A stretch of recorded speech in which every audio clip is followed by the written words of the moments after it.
Welcome back to A Minute with Alan. This episode is called Wine Snobs. Now, I love good wine. I know something about wine. I'm not an expert, I'm no sommelier, but I know a little bit. I can order a good bottle of wine. And I know, what the right etiquette is and so forth. But on two occasions, people returned wine that I had purchased on their own. On one occasion, here at the Walwinet, I ordered a Chevalier Montrachet, which is one of my very favorite wines in the world. It's a great white Burgundy.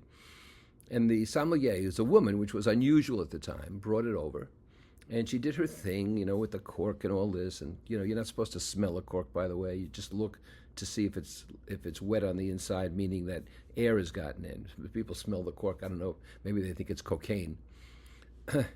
And I said, "This is very good, thank you." And she poured my wife and poured me a glass. And we each toasted and took a sip. I noticed that she's got the wine, however, over by a light and is looking at it with the light behind it. And then she pours herself a little sip and she comes back and says to me, "I'm going to replace this. I don't think it's right." Now, I'm sure she has a better palate than I do. But who's to say if it's not right if I like it? And she took the bottle away and poured another one. My figuring was, so I got a free glass.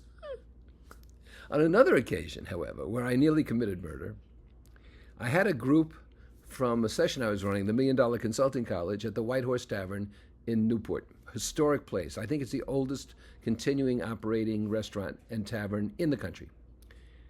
And I brought the group, we were sitting at a table, there were about 12 of us. And I always get a bottle of red and a bottle of white because people like different kinds of wine. And so I tested the red wine. I tasted it. And I said to a gentleman who was in the group, who I knew wanted the white, I said, "Why don't you taste the white?" And the next thing I know, he's sending it back.